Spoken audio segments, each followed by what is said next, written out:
We have a lot of heart, a lot of desire to win and be the best. And to me, that is something unique in any business and often can result in wondrous things. Welcome to Healing Hearts, a podcast created by the Healing Center. Here, we explore passionate healing stories, educate on the power of cannabis, and so much more. We are live once again from the Center for Media Innovation at Point Park University in lovely downtown Pittsburgh. I am Chris Cohan, co-founder of the Healing Center, and we are once again continuing our Grower Processor series. And this morning, we are delighted to be joined by a couple gentlemen from insa. Insa has recently hit our shelves at the Healing Center, and it's been very exciting for our patients. And so I'm excited to be joined by Kevin and Lewis from insa. So, gentlemen, welcome. Hello. Thank you. Thanks for having us. No problem. Let's start with Lewis. Lewis, tell us a little bit. First of all, give us your name, where you're from originally, and then tell us what you do for insa. So my name is Lewis Goldstein, and I'm the Chief Marketing Officer for insa. Originally, I am from Quincy, Massachusetts, home of the presidents, John Quincy Adams and John Adams. I currently live in Western Mass, in the area where insa is based for our Massachusetts operations. So, and then you're joined by Kevin. Yep, my name's Kevin Sparks. I'm the cultivation manager in PA for insa. I've been with the company for about 2 years now. Originally, I was born in Springfield, Mass, and now I reside in Lewisburg, Pennsylvania, not far from the facility. Home of Bucknell and a prison, correct? If I remember right. Yeah, it's really nice area. It's really quiet. Yeah. It's cool. Yeah. Well, gentlemen, tell me first and foremost how you got in this crazy industry of cannabis. I have always sort of worked in some entrepreneurial and early startup and things that interested me. I've always had jobs that interested me. From my first job working for Sam Adams, the beer company, when it was just starting out and the whole craft brew industry was just beginning, to the last 9 years before insa, where I worked for one of the largest organic dairy cooperatives based in the Midwest. So I've always done things I've believed in, believed are help. Well, some things I did weren't good, and then I changed. But since that changed, when I worked for a sugary beverage company that makes everything with sugar, and I decided that wasn't a benefit to humanity, that's when I changed to organic. And now cannabis, I am a firm believer in both cannabis, the positive effects of cannabis, both medicinally and socially, and the just absurdity of cannabis being illegal because of the positive effects I believe it has, and the hypocrisy of other things that are legal, whether it's pharmaceutical drugs, whether it's alcohol. You can go down a list of things that are legal that aren't as beneficial to people as cannabis is. So I decided to move back to where I grew up in Massachusetts from Wisconsin, where we lived for 9 years, and met the founders of insa, and really felt a bond with them and their dream of what this company could become and what we could become in the industry. And in the middle of the pandemic, I didn't know it would be so bad, but I accepted the job sort of at the beginning, and then I moved at the beginning of April and the beginning of it all. And then my family moved in May, and here we are, and so far so good and loving it. Well, what's always great to hear is that there's a wonderful story behind most of the companies that you deal with in this industry. There's always a couple guys or a couple gals or someone that got together and had a dream. And we work together to make these realities. and all for the benefit of our patients and hopefully, to make the world a better place, as we all say. So, Kevin, you grow the stuff, so everybody wants to hear from you, especially. How did you start off in cannabis? Yeah, that was kind of the spark of interest when I was, probably a freshman in high school. I wasn't a heavy user, but as time went on, my interest, I was a professional chef my whole life, and growing cannabis became, went from a hobby to a profession. I spent a lot of time in Humboldt, and also helped start a 20-acre hemp field in Connecticut. And then obviously the black market. The black market is a big part of a lot of my experience. And, I think, taking that into consideration, without the black market, we wouldn't be in this spot now. So you got to have some appreciation for that. And that's something I know that my roots will always come from there. And, transitioning into the legal market, it's been a pleasure.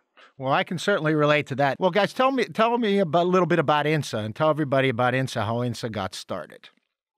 So INSA was started by two gentlemen, Pat and Pete, Pat Goschleek and Pete Gallagher. Mm-hmm.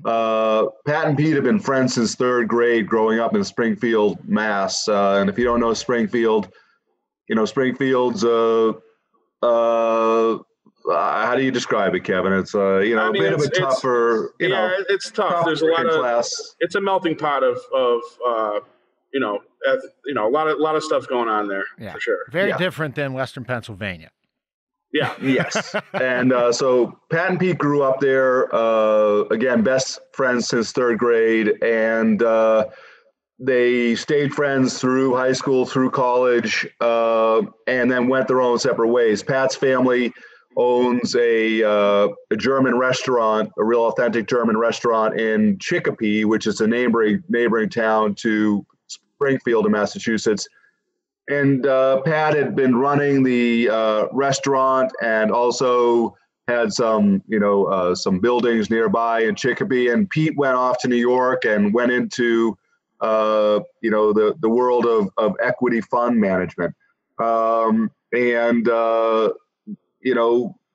There's a lot of reasons that could be a great life, but for Pete, he was like, I don't want to be, investing in pharmaceutical companies and having this life living in New York City just my whole life. So he came back, and he and Pat met someone who talked about the cannabis industry in Colorado, and they both had their own reasons for believing in the legalization of cannabis, believing in the reasons why a medical cannabis market is a meaningful thing to our society. And it was just at the beginning of Massachusetts beginning to offer licenses for medical marijuana. So back in 2013, they started this process, while they still had their day jobs, of trying to figure out how they could acquire a license, how they could develop funding. Everything INSA has done from the beginning has been vertically integrated. So from East Hampton, Mass, we grow, we process, we have a lab. We're in Massachusetts, they allow edibles, we do edibles. So everything is done vertically integrated, and Pat and Pete, without experience, learned and got a medical license. And from there, recreational was legalized through a ballot initiative in Massachusetts. And now in Massachusetts, we have 2 recreational dispensaries and 2 medical dispensaries, and we'll have a 3rd recreational soon. And have learned a lot about just how to run. Really a lot of the magic comes from how good are we as farmers.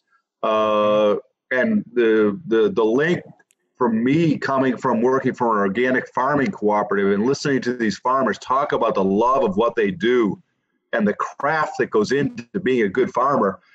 Kevin here in Pennsylvania and his colleague Frank back in Massachusetts, they are to me, down in the core, just farmers trying to figure out how do you farm as effectively as possible. So, INSA took a lot of that learning in Massachusetts of how to be able to really cultivate effectively, how to grow the best plants we can, which produce the best distillates, the best flour, the best, products.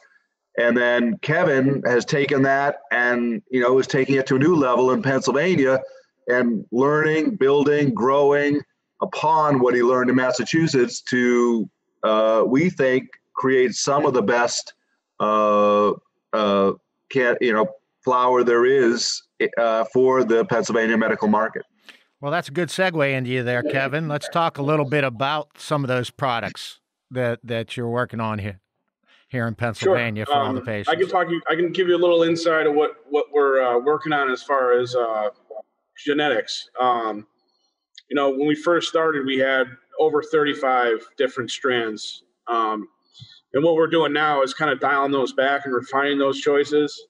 So as we're going on here, we're going to see some stuff that we're going to get rid of, but we're adding a lot of exciting stuff like the runts. I don't know if you ever heard of the runts. It's Skittles and a gelato cross. Correct. Yes.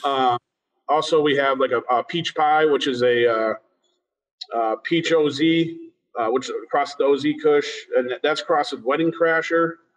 That'll be coming up soon. And then we also have the apple fritter, which is another, it's from Lumpy's. That's the Dunkin' Donuts thing. No, yeah, the apple fritter. Okay. Fritter, I thought you were mixing it up with breakfast. Sorry. No, yeah. That's another really exciting one that we're really happy to work with. And then the Jealousy, which is a Gelato 41 and Sunset Sherbet cross. So I think as we continue on here, we're going to be adding some really exciting stuff and then, really dialing it in and offering some really high-end flour for the patients. Well, and our lab will be opening up. We're finalizing our lab in Shamokin Dam. So we're going to be able to have, cartridges. We're going to be able to have dart pods. We're going to have shatter. That's good to hear. Another dart pod coming. Yep. Shatter and live rosin, and hopefully some other things as we build out the lab. So the lab should be completed by the end of this month, and then we'll be able to also start shipping additional products made with our flour. Well, that's good to hear. The lab will be done by the end of October, and we'll see some more exciting products coming from you. You did it the right way, though. You came out with flour and good strains and good quality flour, and because that's what the market's been short on right now. Thank you. So I believe you're going about it the right way. So it's still the highest demand is for flour, and then carts is second. So you're falling down the right path. The live resin carts, right? Is that what the? Yeah, it was. No doubt there, and we've gotten sugar carts, we've gotten some different things that have come in recently. So just from some other suppliers, so we're getting a good balance on the menu, and that's something we always try to have at the Healing Center is the widest variety for our patients as we can. So great. All right. Well, we're not sure if it's there still is a question of whether it's Kevin's skill as a grower or whether it's the Shamokin Dam water. It's sort of combination. Right. We don't really know yet. We're trying to, figure it out. We all play a big part at the Healing Center, and we never identify one. So I would probably have to say with you guys, it's the same. You got some quality individuals, quality water up there in Shamokin, and everything seems beautiful area. Yeah, it is a very gorgeous area. If anybody hasn't been there, yeah. So, all right, guys. Let's talk a little bit about some strains. And what I mean by strain is I want to hear from you about what your favorite strain is. Maybe not favorite. Let's go this way. Let's say the strain that you feel you most identify with. So if you were one of your strains, which one would you be and why would you be that strain? Lewis, you want to start? You got something? I'm going to go with the new Shamokin CBD strain that you're working on, which is high CBD, low THC, because at the end of the day, I need to relax and still need to be under control. And my personality fits best with easing into something. So that's the one I would identify with. Excellent. Kevin? For me, I'd like to say, I guess wedding cake that'd be me. So I'm kind of fluffy, so I love sugar, and and then it's still strong, so it's what you get, a little bit of everything, the yin and yang on that strand. It's kind of like Gunner, but it's good. I think wedding cake would represent me the best. Well, gentlemen, we appreciate that. Tell me, I guess, anything else you can tell us about INSA that we've left out here this morning? The one thing that's really attracted me to INSA is this, the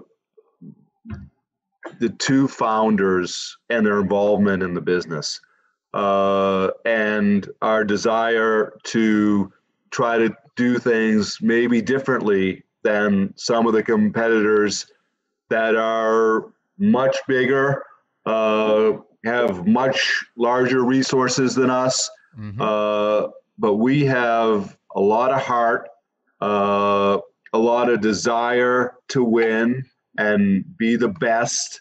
And to me, that is something unique in any business, and often can result in wondrous things. So I like to point out that that's a real big differentiating factor for us, that you have Pete has been living down in Pennsylvania to get this operation up and running. Sure. Pat, you can find him, talking with investors 1 minute, and then, cleaning up a leak in a hydraulic fan.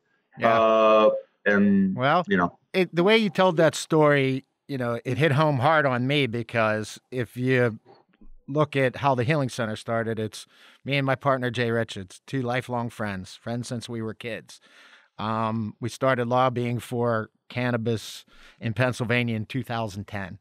We eventually got some responsible legislation passed in 2016, at which time it became about getting a permit as a dispensary. We were really very, very set on touching the patients and trying to do something amazing, new, and different, just like you guys, as well, and saying the similar things. Don't have money backing you, you're not a big company, and people tell you do it this way, and you're like, well, I don't necessarily think I need to do it that way. I think it might be better this way. And so we did some things different as well, and we found them to be quite positive. And we're leading the way here, and you guys are doing great as well. So, there's got to be something to be said for some boots on the ground and some hard work, right? Yeah. And we're super appreciative to be in your dispensaries, and appreciative of the support you've given us, and the guidance you've given us also to help us figure out how to do it the right way. So we thank you. Well, we are so happy to have you on our shelves. And gentlemen, I want to thank you once again for joining us here this morning at Point Park Center for Media Innovation for our Grower Processor series. And I wish you both the continued success and keep bringing our patients that wonderful medicine from INSA. Thank you. Appreciate it. Have a great day. All right, guys. Thank Take you. care. Thanks for listening to the Healing Hearts podcast, recorded at the Center for Media Innovation at Point Park University. For more info, visit thehealingcenterusa.com. Happy healing!